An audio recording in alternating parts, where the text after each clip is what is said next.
সকালটা শুরু করুন মুক্ত বাতাসের মতো নির্ভেজাল। ভোর ৫টায় ঘুম থেকে উঠুন, নামাজটা আদায় করুন এবং গুটি গুটি পায়ে একটু বারান্দায় যেয়ে দাঁড়ান। এইবার আকাশের দিকে তাকান, চোখ বন্ধ করুন এবং নিজেকে ফিল করুন। মনে হচ্ছে না কোনো হতাশা নেই, নেই কোনো পিছু টান। নতুনভাবে শুরু করুন আজকের দিনটা। এখন ফুরফুরে মন নিয়ে সকালের নাস্তাটা করে নেন এবং বাকি কাজগুলো। আলহামদুলিল্লাহ, এইভাবেই কিন্তু আমার আজকে সকালটা হয়েছে। এখন সকাল 10টা বাজে আর এখন থেকেই আমার কাজ আমি শুরু করছি এবং ভিডিও শুরু করছি। হ্যালো এভরিওয়ান, আসসালামু আলাইকুম, welcome back to my new video. সবার কী অবস্থা, কেমন আছেন? আশা করছি আল্লাহর অশেষ রহমতে যে যেখান থেকে বসে আমার আজকের ভিডিওটি দেখছেন সবাই অনেক বেশি ভালো আছেন। আমিও ভালো আছি আলহামদুলিল্লাহ। আজকে নতুন একটি ভিডিও নিয়ে চলে আসলাম। তার আগে বলে নেই, আমি কিন্তু গতকালকে ভিডিও দিতে পারিনি। আমার শরীর এত পরিমাণ অসুস্থ ছিল, মানে জ্বর, তারপর হচ্ছে ঠান্ডা, তার উপরে আলহামদুলিল্লাহ বাসায় মেহমান। গতকালকে মেহমান চলে গেছে। মেহমান বাসায় থাকলে কিন্তু ভয়েস দিতে অনেক বেশি সমস্যা হয়, আমার সব আপুরাই জানেন। আজকে আমি ভিডিও দিচ্ছি, ইনশাল্লাহ আমার ভিডিও জুড়ে সবাই থাকবেন। 6 মাসের বেবির জন্য তৈরি করেছি এই জামাটি। একেবারেই সিম্পল ডিজাইন দিয়ে আমি আর্টটা করে নিয়েছি এবং সেলাইটাও কিন্তু একেবারেই সহজ। ভাবলাম আপনাদের সাথে শেয়ার করি। এইরকম সুন্দর আর সহজ ডিজাইন দিয়ে আপনারাও কিন্তু চাইলে করে নিতে পারেন আপনাদের বেবির জন্য। আমার কাছে তো অনেক বেশি ভালো লেগেছে ডিজাইনটা। আর সুতা কম্বিনেশনটা কেমন হয়েছে ছোট্ট একটি কমেন্ট করে জানাতে কিন্তু ভুলবেন না। আপনারা ভালো করে খেয়াল করলে কিন্তু বুঝতে পারবেন এটা চেন সেলাই দিয়ে কিন্তু আমি ফুলের পাপড়িগুলো করে নিচ্ছি। আমার আম্মা এই সেলাইটা দেখে বলতেছে যে এই সেলাইটা তো আমি পারি, এটা চেন সেলাই। আগে যখন আমার আম্মা তারা সেলাই করতো তখন নাকি চেন সেলাই, তারপর হচ্ছে ডাল সেলাই, তারপর কাঁথা সেলাই, এই 3টা সেলাই দিয়েই নাকি বিভিন্ন ধরনের ডিজাইন করে তারা জামা পরতো। এখন কিন্তু আমরা এত মোটা একটা সুই নেই এবং 3-4 গুণ সুতা নেই, এই কারণে আমাদের সেলাইটা কিন্তু অনেক সহজ এবং অনেক জলদি করে শেষ হয়ে যায়। আমার আম্মা যখন সেলাই করতো তখন নাকি 1 গুণ সুতা নিত বা 2 গুণ সুতা নিত, অনেক চিকন হইতো, এমনকি সেলাই করতে অনেকটা সময় লেগে যেত। তবে ওই সেলাইগুলো আরও বেশি সুন্দর লাগতো, একেবারে ফিনিশিংটা দারুণ হইতো। তো আমরা তো এখন সবাই, আমি না শুধু, সবাই অনেক মোটা মোটা সুতা নিয়ে সেলাই করি। তো এই যে আমি কিন্তু একে একে ফুলগুলো সেলাই করে নিচ্ছি। এখানে আমি লাল রঙের সুতা এবং নেভি ব্লু কালার সুতা দিয়ে সেলাইটা করব। ভিডিওর এ পর্যন্ত এখনও যারা আছেন তাদেরকে বলছি, ভিডিওটি কি একটুকু ভালো লেগেছে? যদি ভিডিওটি দেখার পর ভালো লেগে যায় তাহলে ভিডিওটিতে একটি লাইক দিতে ভুলবেন না।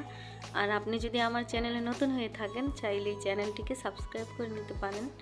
আর আপনি যদি অলরেডি এই কাজটি করে থেকে থাকেন তাহলে আপনাকে জানাই অসংখ্য ধন্যবাদ। আরও একটি কাজ করতে কিন্তু ভুলবেন না, বেল আইকনটিতে ক্লিক করে রাখবেন, এতে করে আমার নতুন নতুন ভিডিও সবার আগে আপনার কাছে পৌঁছে যাবে। আমি আমার ভালোবাসার আপুদের ভিডিও দেখি, তারা এত সুন্দর করে কথা বলে, এত সুন্দর করে গুছিয়ে কাজ করে। আসলে এই যে হাতের কাজ, যে এটাও কিন্তু আমি শিখেছি, তবে এটাও যে আমি অনেক বেশি ভালো পারি তেমনটাও না। অনেক সেলাইয়ের নাম জানি না বা অনেক ডিজাইন আমি করতে পারি না, তবে ইনশাল্লাহ আমি চেষ্টা করি। চেষ্টা করলে কি না পারে মানুষ, তাই না? আর আপনারা তো আছেন আলহামদুলিল্লাহ, আপনারা যদি পাশে থাকেন তাহলে কিন্তু আমি অনেক দূর এগিয়ে যেতে পারবো। আমি এই 6 মাসের বেবির জন্য 6টা জামা তৈরি করেছি। এটা নিয়ে 2টাতে হাতের কাজ করা কমপ্লিট হলো আলহামদুলিল্লাহ। আরও একটাতে হাতের কাজ করব, আর বাকিগুলো প্রিন্ট করা, ওইগুলো এমনিতে একটু ডিজাইন করে দিয়েছি। আপনাদের সাথে সবগুলোই শেয়ার করব। এই জামাগুলো কমপ্লিট হলে আমি এগুলোকে ভালোভাবে ওয়াশ করব, তারপর হচ্ছে আয়রন করব, তারপর প্যাকিং করে তার গন্তব্যস্থানে তাকে পাঠিয়ে দেবো ইনশাল্লাহ। এত সুন্দর আর এত সহজ একটা ডিজাইন, এত সহজে করে নেওয়া যায়। আমার কিন্তু এই ডিজাইনটা করতে বেশি সময় লাগেনি, মাত্র 40 মিনিটে আমি এই বেবি ফ্রকটা কমপ্লিট করেছি। বাসায় মেহমান ছিল তাই একটুকু কাজ করতে পারিনি। গতকালকে ভিডিও দেওয়ার কথা ছিল তাও দিতে পারিনি। ভাবলাম আজকে তো আমার ভিডিও দিতে হবে। এইদিকে মেহমান বাসা থেকে গেলে তো কাজের একটু বেশি চাপ থাকে। তারপর ওগুলি গুছিয়ে কালকে আজকে সকালবেলা খাবার বাকি কাজগুলো করে তারপরে একটু সেলাই করতে বসেছি। 40 মিনিটের ভিতরে আমার কিন্তু এই বেবি ফ্রকটা সেলাই করা কমপ্লিট হয়ে গিয়েছে।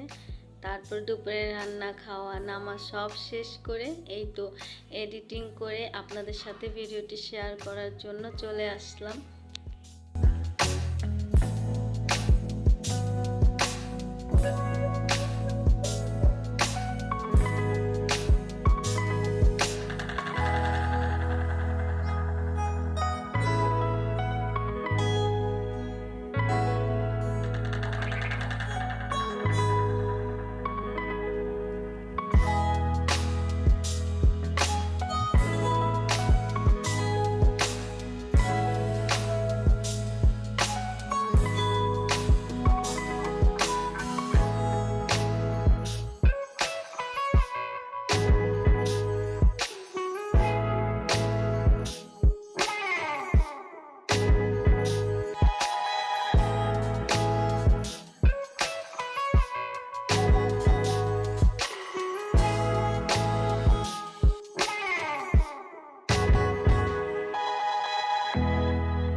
এই তো বেবি ফ্রকের কাজ কমপ্লিট আলহামদুলিল্লাহ। কেমন হয়েছে বলেন তো?